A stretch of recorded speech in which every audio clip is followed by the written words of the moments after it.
Welcome to the 2018 Midwest Fly Fishing Exposition.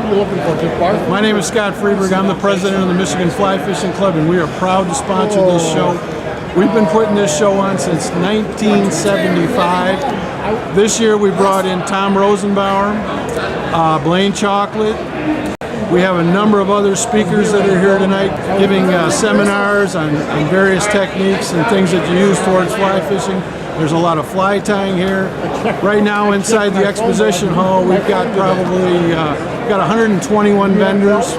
We're here both Saturday and Sunday. Guides that provide guide services and travel and whatnot really all over the world. I mean, we've got people from Canada, we've got people from the Bahamas. And also too, if you've got children, we've got another area in the show here called the Kids Corner, where the kids can go and they can make a t-shirt, learn to tie flies in there. Really something for everyone, something for the whole family. That if you missed the show this year, next year's show is already in the works. We're going to be back here again at the Macomb Expo Center, and the dates are going to be March 9th and March 10th. We always have the show on the second full weekend of March, and we hope to see you here. My name is Brian Kosminski with True North Trout Guide Service. We are at the Midwest Fly Expo at the Temple Fork Outfitters booth. We're talking about some of the new reels and rods that we've got going on. This is the new Power Reel from TFO. We've also got the Axiom 2 and the new Drift Rod. We'll give you a little preview on that in a moment. There's a whole bunch of casting going on and a lot of guys and ladies stopping by, getting ready for the spring season and booking trips for 2018. Hey, I'm Blaine Chocolate. I'm here at the Michigan Fly Fishing Show. I wanted to talk to you a little bit today about the Muskie E-Sox rod that I helped design with TFO. This rod in particular, for me, I like to chase big fish, but a lot of times that requires big flies. And I was able to work with them on this big concept for me, which was this grip composition. So we took away natural cork here and used this composite cork. And if you look, you have two different grips in one. You also have an extended butt section. This extended butt section allows you to do a couple things when we are casting and fishing to muskie or big predatory fish with teeth like pike. What I'm able to do with this, and I'm going to take this rod apart to show you.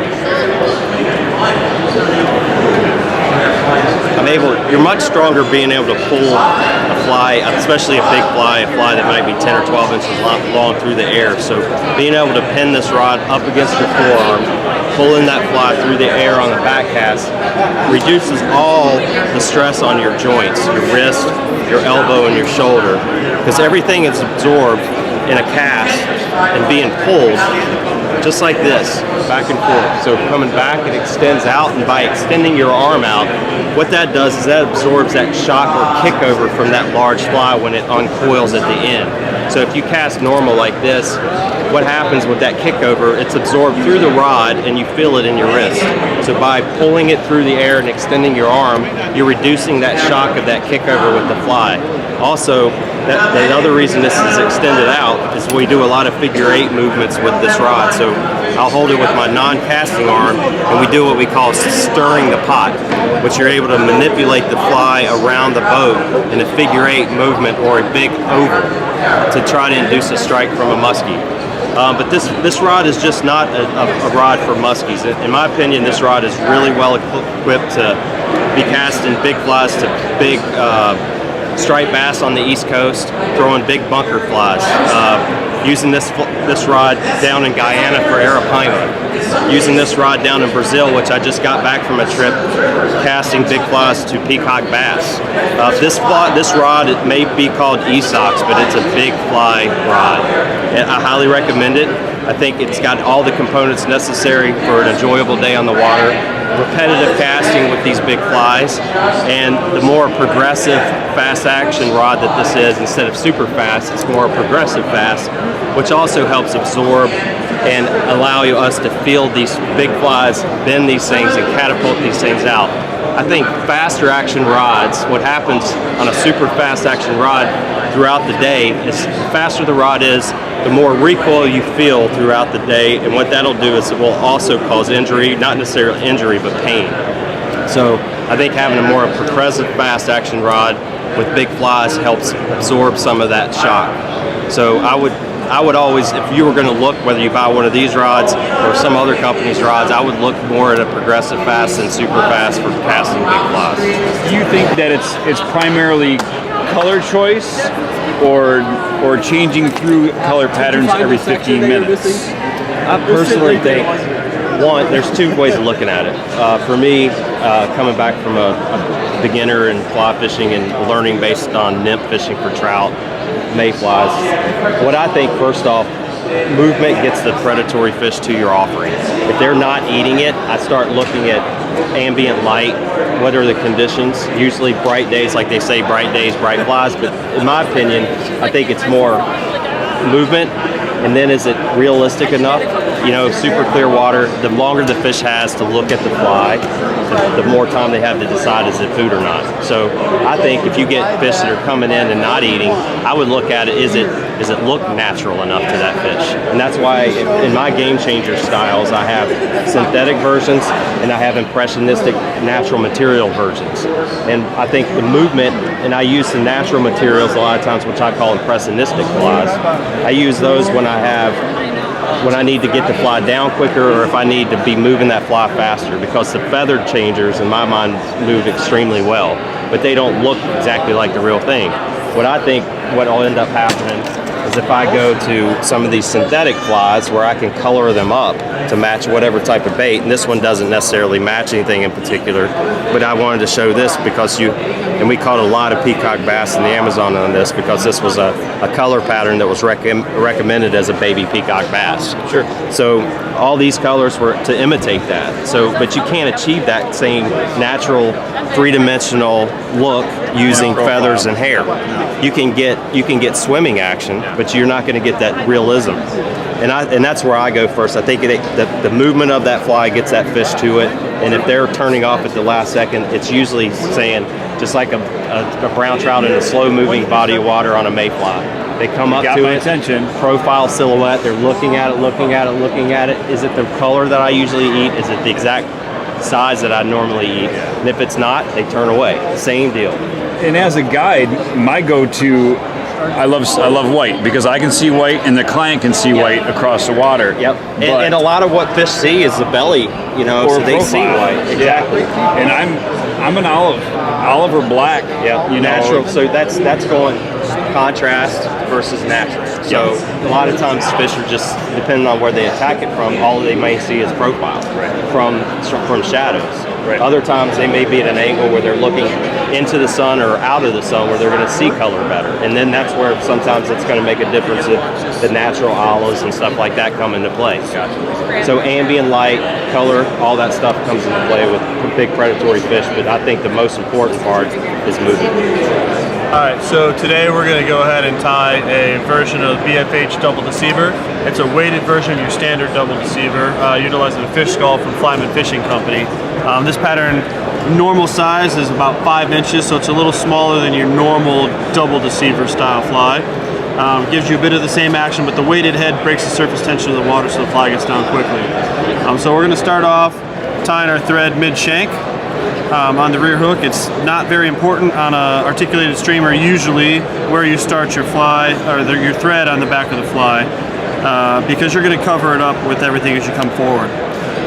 We're going to put a tail on this fly utilizing 2 feathers off the cape. We go ahead and pick them up, put them tip to tip, and tie it off the back of the hook shank about 1.5 shank lengths.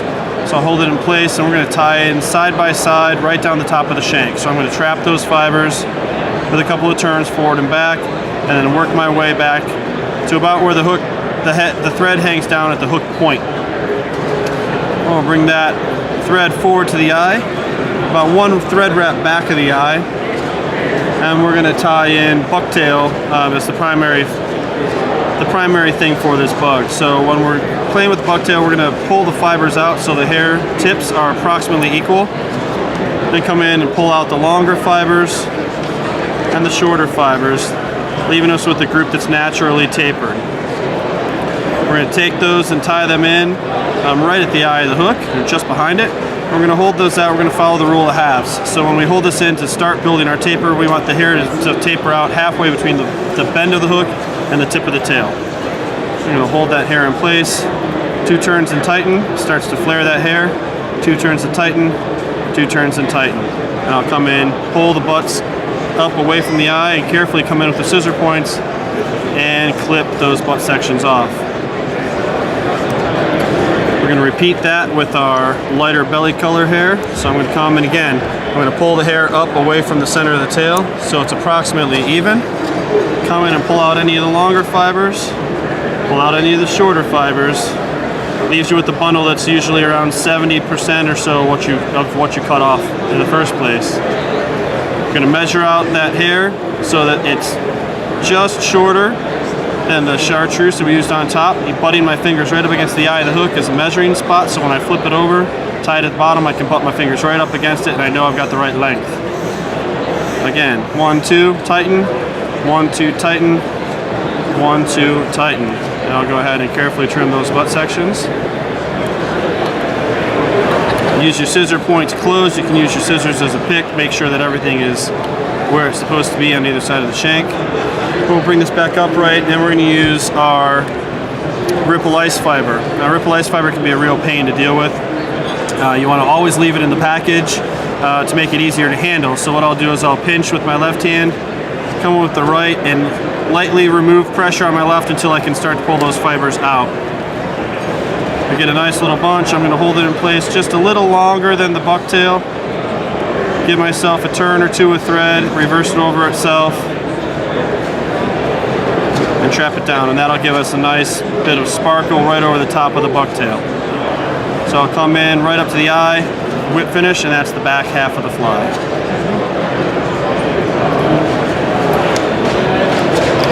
Go ahead and put in another Gami hook. It's a B10S, one size bigger, so in this case it's a size 1 in the front since we use the size 2 in the back.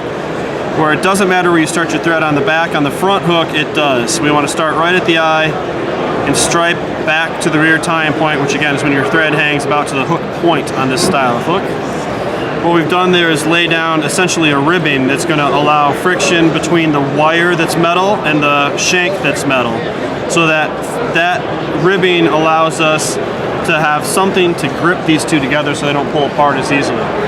I pre-cut the wire in this case, so I've got 4-inch wire. And to make this connection, what we're going to do is I bend the wire tip to tip and then come in and give it just a little bit of a pinch. All we're really doing is measuring out on the wire where the center point is. So when I slide the fly into place, the back of the fly falls right to that center point. I can put on 2 beads to help keep material from fouling in that wire loop. And then we'll tie this on, now knowing it's wires in half, so when I go ahead and wrap this forward, I want the tips of that wire to be right behind the eye of the hook. And now I know I'll have a consistent length every time I tie that fly. The way we're going to do this connection, with any braided wire, anytime you bend it, you get a 90-degree twist. So to keep the loop vertical in the back, you need to tie the wire in side by side on top of the hook shank. So I place it on top of the hook shank, very carefully cover those cut sections. And then to do this connection under tight thread pressure, we're going to go back and forth twice over the front half, wrap to the rear, a couple of nice tight turns at the rear, and go back and forth twice over the back half. And then we're going to go from the back all the way to the front twice. Tied under pressure, you do not have to worry about using any sort of glue at this point. You're doing crossing wraps, you're coming forward on exaggerated forward, back on exaggerated back. As you look down the side, you can literally see the X's of the thread wrap. At this point now, just like finger cuffs, the harder you pull, the tighter that connection is going to get. So we're going to come kind of to the midway of the front shank, and we're going to tie in what's basically just going to help to veil the center of the fly. What I never like to see in an articulated fly is one fly in the back and one fly in the front separated by some wire in the middle. You want to see one continuous profile. So one way to ensure that is to make sure that there's something filling that gap. So we're going to go ahead and use a couple of schlappen feathers here, one on each side, again to just kind of help fill that gap in the center of the fly. So we'll hold them up, measure them out, fill up the butts, and then wrap them over to tie them into place. We're going to finish this fly off with the fish skull up front, so we don't want to go all the way to the eye. We need to leave enough space that we can slide that skull on and compress it in. So with the size medium small that we're doing on the skulls, we need to leave ourselves approximately 1 full eye width of space. So I've got my thread sitting there marking that spot. I'm going to come in on the tail and again cut my chartreuse hair for the top. And we're essentially going to repeat the steps from the back. So I pull out the longer hairs, I pull out the shorter hairs, and I hold it in place. At this point I want the tips to go halfway from the eye of the rear hook to the hair on the rear hook. And that again is giving you that built-in taper as you come forward. I'm going to hold up that hair, and when I switch my hands I'm going to go 2 wraps and tighten, 2 wraps and tighten, 2 wraps and tighten. I'll get 1 more wrap for security and then pull those butts carefully up away from the eye, work my scissor points in, and cut all that hair on a bit of a wedge. What we've got here now, as you look at the eye from the bottom or from the top, you've got a little bit of hair sticking out on either side, and that hair is going to be used as a compression fitting for the skull when we move to push the skull on at the end of the fly. Before we get to that point though, we got to add the bottom color, so we're going to go ahead and get our lighter base color. Again, prep it by pulling out the longer hairs, pulling out the shorter hairs, and we're going to measure it up. Again, using my fingers against the eye of the hook to make sure I've got it set. You have the hair be slightly shorter than the hair on top, which ensures you have a little less material on the bottom. It's important both visually and for the action of the fly. When you're using natural materials like this, they've got natural buoyancy to them. If you've got more material on the bottom of the hook shank, it's going to have a tendency to try and right itself, and that's the most common thing that will cause a fly to come in on its side or even upside down. So we're going to go ahead and add a little bit of sparkle to this. Again, pulling out the ripple ice fiber the same way we did in the back. I'm going to hold it in place on top of the shank. A couple turns of thread, reverse it over itself. Come to the bottom, do the same with our lighter color of ripple ice fiber. Again, we're measuring it out so it's about the same length as the bucktail that we're tying it over. So turn and reverse it. And if we want to add a pink throat, I'll go ahead and pull out a pink throat here. So pull out that material. This is one case where I will actually take the material and kind of rip and stack it a little bit just to get a smaller stack. I want it to be relatively even, so I'll pick out the longer fibers again, rip them off, and then come in and tie this in. It's going to be 2 turns, reverse it over itself, another couple of turns to hold it in place. Use your scissors with the points all the way closed as a pick and make sure that there's nothing that's being trapped down to the shank. The last step here before the head is going to come right up to the eye of the hook, so we advance in front of where we just tied everything in and pull out 4 to 6 pieces of peacock curl.